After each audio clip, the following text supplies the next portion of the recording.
The dominant issue in the mainstream media at the moment is the climate change debate. At the heart of the issue is the science, and this is where most of the disagreement seems to be centred. One of the most prominent climate change scientists in Australia is Professor David Karoly from the University of Melbourne. I spoke to him recently about the more contentious issues of the climate change debate. David Karoly, welcome to the program. Thank you very much. It's a pleasure to be here. Professor, the Copenhagen Climate Conference is only weeks away now. How important is it for the world to reach an agreement at Copenhagen? Sure. It's very important to reach an agreement about how to reduce our greenhouse gas emissions, because scientists around the world have concluded that increasing greenhouse gases in the atmosphere are affecting the world's climate and have caused most of the global warming over the last 50 years. And that the warming in the next 100 years will be much greater, likely as much as 10 times larger than what we've seen in the last 100 years. Now, given that China and India are sort of saying they refuse to go along with the consensus, they're refusing to get involved, basically, how much of a meaningful result can you get out of Copenhagen? Well, first of all, China has not said it's refused to get involved. China has in fact said that it will make a proportionate decrease in its emissions, particularly considering that its emissions are 10 times lower per person than Australia's and similar amount lower than the United States. So China has in fact agreed to slow down its rate of growth in emissions, but it's arguing quite strongly that developed countries which have much higher emissions per person should in fact take the first step. And that was in fact agreed by the Australian government and the United States government when they signed on to the UN Framework Convention on Climate Change more than 10 years ago. Well, in that vein, I mean, if you're looking at China agreeing to some reduction, India maybe not so strongly on board, surely the end result will not be as significant in a climatic sense as what it could be, as what we probably need. What we need is rapid emission reductions to slow down the rate of increase in greenhouse gases in the atmosphere. And you're right that all countries need to be engaged in that process. But it's also clear that in the process of deciding what is fair and equitable, there are lots and lots of different perspectives. And if you were trying to divide a cake amongst a group of people, most people would say that the fair way to distribute a cake amongst people is to give everyone the same share. If we're talking about greenhouse gas emissions, a similar approach can be used. Each person in the world should be entitled to the same share of the cake. And that means equal per capita emissions. Right.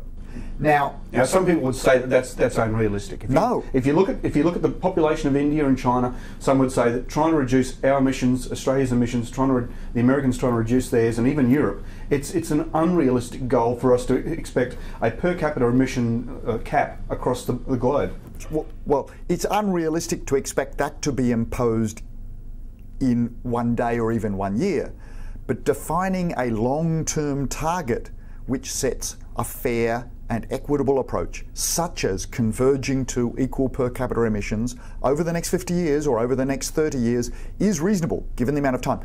The advantage that developed countries have in reducing their emissions is that they have the capital and the resources to be able to reduce their emissions, whereas that doesn't exist as easily in India and China. India and China, as individuals in those countries, have had much lower emissions. They should be allowed to develop and to increase their energy use. And if that requires some greenhouse gas contributions, that should be a fair and reasonable thing to do. Now, in the same way, if you can't get an agreement in Copenhagen on unified action, should Australia go it alone? Australia is the developed country which is most at risk from climate change. Most other developed countries, or in fact all other developed countries, are located at higher latitudes, further away from the equator. Australia is the hottest and driest developed country in the world with the most variable climate. So any changes in our climate to a hotter or drier climate will have greater effect. Australia should be trying to lead in combating climate change because it's most at risk. So there are advantages in leading and demonstrating what can be done. All right, now the opponents of that would say simply that if Australia's going to go it alone, and we're going to, the carbon pollution reduction scheme that the Rudd government has come up with, I mean, it's not going to result, if we go it alone, it's not going to result in any discernible climate outcome. That's correct. In other words, we're not going to reduce the world's temperature. So opponents would get there and say, what's the use of it if it doesn't have a climate outcome? So it does have a climate outcome because it starts to reduce greenhouse gas emissions. It doesn't have a temperature... A measurable climate outcome or not? Yes, it has a measurable outcome in terms of greenhouse gas emissions. But not in terms of temperature? Absolutely, you're quite correct. A single country acting alone will not have a measurable climate response in the near term. However, what it does do is provide an opportunity for, or it provides leadership. There is a responsibility that Australia has as amongst the highest polluting individuals in terms of greenhouse gas emissions in the world, that we should be taking the lead in reducing our emissions. So you're framing it in a moral sense? No, I'm framing it in an economic sense. The costs of climate change in Australia are greater than the costs of reducing our emissions. Now, in regard to the sceptical views about global warming, there does appear to be a growing body of scientists who don't agree with the consensus. You know, there's the Manhattan Declaration, the Oregon Petition, the Leipzig Declaration. I mean, there does seem to be a growing body of scepticism out there about the issue.